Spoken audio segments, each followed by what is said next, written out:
নমস্কার, আপনারা দেখছেন জেলার 1 নম্বর অনলাইন এবং TV channel Birbhum RC TV. আপনাদের সঙ্গে আমি শুভাশিস। শুরু করছি আজকের সংবাদ। বিস্তারিত সংবাদে যাওয়ার আগে দেখে নেব সংবাদ শিরোনাম। লোবা গ্রাম পঞ্চায়েত এলাকায় অজয় নদের বৈধ বালিঘাট পরিদর্শন আধিকারিকদের।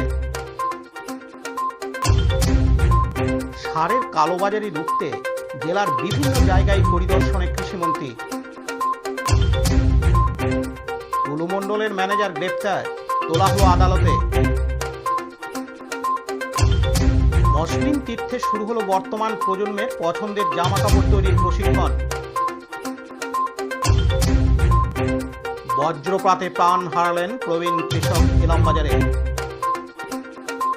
এবার সংবাদ বিস্তারিত।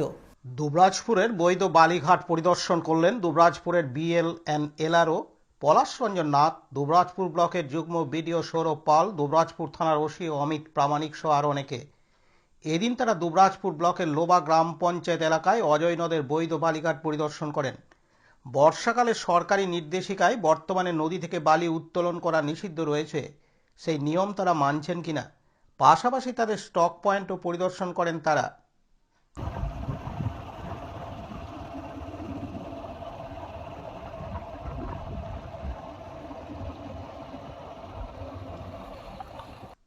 দুবরাজপুর থেকে লালটু মুখার্জির রিপোর্ট, বীরভূম আরসি টিভি। কৃষি নির্ভর জেলা বীরভূম। 70% মানুষের জীবন জীবিকা এই কৃষির উপর নির্ভরশীল।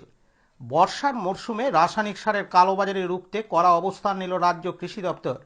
সম্প্রতি লাভপুর থেকে সিউড়ি পর্যন্ত একাধিক দোকানে আকস্মিক অভিযান চালান রাজ্যের কৃষিমন্ত্রী দুধকুমার মণ্ডল। পরিদর্শনের সময় অতিরিক্ত দামে ইউরিয়া এবং মেয়াদ উত্তীর্ণ কীটনাশক বিক্রির অনিয়ম ধরা পড়ায় ক্ষোভ প্রকাশ করেন তিনি। মন্ত্রীর নির্দেশে অভিযুক্ত দোকান মালিকদের শোকজ করা হয়েছে এবং প্রয়োজনীয় নথিপত্র সহ দপ্তরে তলব করা হয়েছে।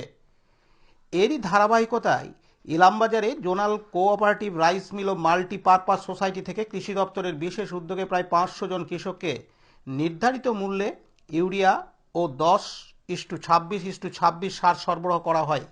একই সঙ্গে সরকারি মূল্যের চেয়ে বেশি দামে সার না কেনার ব্যাপারে কৃষকদের সচেতন করা হয় এবং আধার কার্ড ব্যবহারের মাধ্যমে সার ক্রয়ের প্রক্রিয়া বুঝিয়ে দেওয়া হয়। কৃষি দপ্তরের এই সময় উপযোগী পদক্ষেপে কালোবাজারি বন্ধ হওয়ায় পাশাপাশি ন্যায্য মূল্যে সার হাতে পেয়ে স্বস্তির নিঃশ্বাস ফেলেছেন ইলামবাজারের সাধারণ কৃষকরা।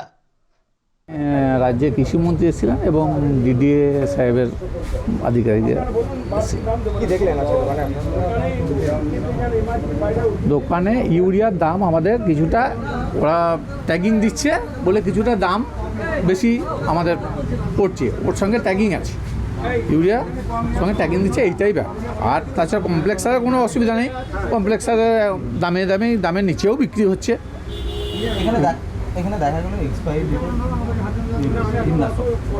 ডেটের কোনো হয়তো 1 পিসই উনি পেয়েছেন, 1 পিস হয়তো কোনো কারণে থেকে গিয়েছে বা কোনো জায়গায় পড়েছিল, সেটা তুলে রেখেছি। না আর কি বলবো, আর কিছু বলার নেই। আমার নাম বিপ্লব ঘোষ, হাটজান বাজার। ইলামবাজার থেকে সোমনাথ সেনের রিপোর্ট, বীরভূম আরসি টিভি। টুলুমণ্ডলের ম্যানেজার সতীশ প্রামাণিককে গ্রেপ্তার করে আজ তাকে সিউড়ি আদালতে তোলা হয়। বিচারক 7 দিনের পুলিশি হেফাজতের নির্দেশ দিয়েছেন।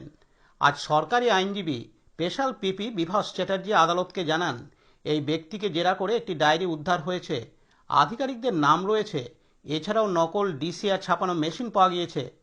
আজ অবশ্য মিনার মণ্ডলের আইনজীবী সোমনাথ মুখার্জি মিনারের সঙ্গে প্রতিদিন তার আইনজীবীকে 1 ঘন্টা করে দেখা করার আবেদন জানান।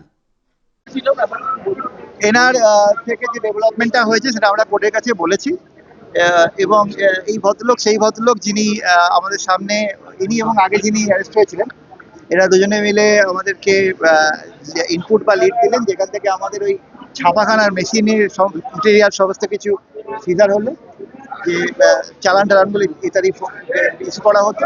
তো ইনভেস্টিগেশন চলছে এখন, আমাদের 7 দিনের PCPR হয়েছে, পেয়েছি আমরা, দেখি কি হয় আগামী দিনে।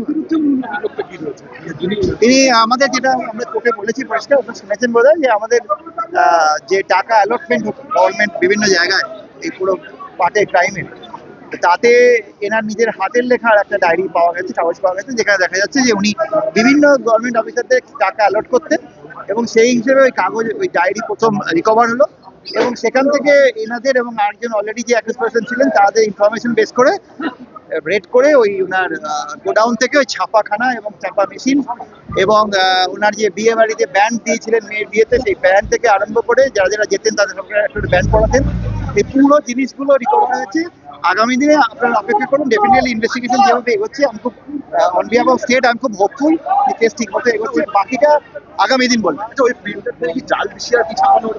এটা তদন্ত ইনভেস্টিগেশনের পার্ট আছে, এখনো পর্যন্ত ফরেনসিক বা ইত্যাদি না এলে এটা কনফার্মই বলা যাবে। আপনারা কৃষিয়ান যাদের নাম পাওয়া গেছে তাদের কি কেসে ইনক্লুড করা হচ্ছে? দেখা যাক, এটা পার্ট অফ ইনভেস্টিগেশন। কতদিনের কি দেওয়া হচ্ছে? 7 দিনের পিসিপি অ্যালাউ হয়েছে। সিউড়ি থেকে পার্থ দাসের রিপোর্ট, বীরভূম RCTV। হাল ফ্যাশনের সঙ্গে তাল রেখে এবার বীরভূমের মুসলিম তীর্থে শুরু হলো বর্তমান প্রজন্মের যুবক যুবতীদের পছন্দের জামাকাপড় তৈরির প্রশিক্ষণ। বর্তমান সময়ের সঙ্গে তাল রেখে এমন সিদ্ধান্ত নেওয়া হয় এবং তারই পরিপ্রেক্ষিতে এবার কার্টুনি শিল্পীদের এই প্রশিক্ষণ দেওয়ার কাজ শুরু হলো আজ সোমবার থেকে।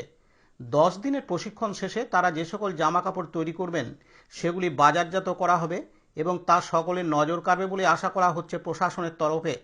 এর ফলে একদিনের যেমন কার্টুনি শিল্পীদের পারিশ্রমিক আরও বৃদ্ধি পাবে, ঠিক সেই রকমই মসলিন কাপড়ের চাহিদা আরও বাড়বে। একই সঙ্গে বীরভূমের সিউড়ির এই প্রতিষ্ঠানে সোলার সিস্টেম চালিত চরকার মাধ্যমে মহিলারা সুতো তৈরি করার কাজ শুরু করছেন।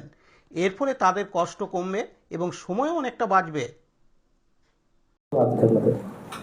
আজকে আমাদের এই মসলিন তীর্থে যেটা হলো, এখানে আমরা আগে থান তৈরি করতাম, শুধু সেই থানটাকেই আমরা বাজারজাত করতাম। এখানকার যারা কার্টুনি শিল্পী আছে, যারা তুলো থেকে সুতোটাকে তৈরি করেন, তারা আজকে পশ্চিমবঙ্গ সরকারের বিজ্ঞান এবং প্রযুক্তি বিভাগের সহায়তায় এখানে খাদির থান থেকে বা মসলিনের থান থেকে আধুনিক হাল ফ্যাশনের যে সমস্ত পোশাক আছে সেগুলো পোশাক তৈরিটা আমাদের কার্টুনি শিল্পীরা শিখবে এবং তাদের হাল ফ্যাশনের তৈরি যে পোশাকগুলো সেগুলো বাজারজাত করাটাই হচ্ছে আমাদের মুখ্য উদ্দেশ্য। একই সঙ্গে এই যে কার্টুনি শিল্পী আছে তাদের যে অর্থনৈতিক মানোন্নয়ন, আগে যেটুকু মজুরি পেত এতে এদের সংসার চালানোটা একটু দায় হয়ে পড়ছিল, যার জন্যে পশ্চিমবঙ্গ সরকার, পশ্চিমবঙ্গ বিজ্ঞান ও প্রযুক্তি বিভাগ, তো এদের সহায়তায় আজকে আমরা ওই হাল ফ্যাশনের যে সমস্ত জামা কাপড় তৈরি সেটা আমরা ট্রেনিং বা প্রশিক্ষণ দেব। 10 দিনের এই প্রশিক্ষণ, আজকে তার উদ্বোধন হলো শুভ। তো 13ই আগস্ট পর্যন্ত এটা চলবে এবং আশা করা যায় যে আমাদের যে কার্টুনি শিল্পীরা আছে তাদের অর্থনৈতিক মানোন্নয়ন ঘটবে। একই সঙ্গে পশ্চিমবঙ্গ খাদি ও গ্রামীণ শিল্প পর্ষদ এর যে মুখ্য উদ্দেশ্য, এর যে রিটেল আউটলেটগুলো যেগুলো রয়েছে গ্রামীণ বলে, যেমন বোলপুরে আছে, এটা শিলিগুড়িতে আছে, কলকাতায় আছে, দক্ষিণাপনে আছে, বিভিন্ন জায়গায় যে গভর্নমেন্টের যে সেলস আউটলেটগুলো আছে, এদের তৈরি যে পোশাক, সেই পোশাকগুলো যারা আধুনিক যে সমস্ত যুবক যুবতী আছেন যারা, তাদের আশা করি পছন্দের হবে, তাদের হাল ফ্যাশনের হবে।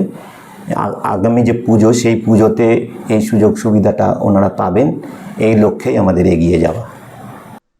সিউড়ি থেকে পার্থ দাসের রিপোর্ট, বীরভূম RCTV।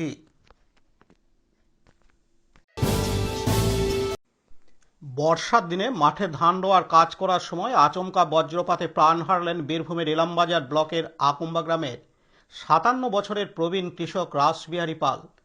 কাজ চলাকালীন তীব্র বজ্রঘাতে তিনি ঘটনাস্থলে লুটিয়ে পড়েন। গ্রামবাসীরা তৎক্ষণাৎ তাকে উদ্ধার করে ইলামবাজার ব্লক প্রাথমিক স্বাস্থ্যকেন্দ্রে নিয়ে গেলে চিকিৎসকরা তাকে মৃত বলে ঘোষণা করেন। পরবর্তীতে ময়না তদন্তের জন্য দেহটি বোলপুর মহকুমা হাসপাতালে পাঠানো হয়। সংসারের একমাত্র উপার্জনক্ষম মানুষটিকে হারিয়ে এখন চরম দিশেহারা তার স্ত্রী ও সন্তানেরা। চিরকাল পরিশ্রমের মধ্যে কাটানো এই সহজ সরল মানুষটির এমন আকস্মিক ও মর্মান্তিক প্রয়াণে পরিবার সহ গোটা গ্রাম জুড়ে আজ নেমে এসেছে গভীর শোকের ছায়া।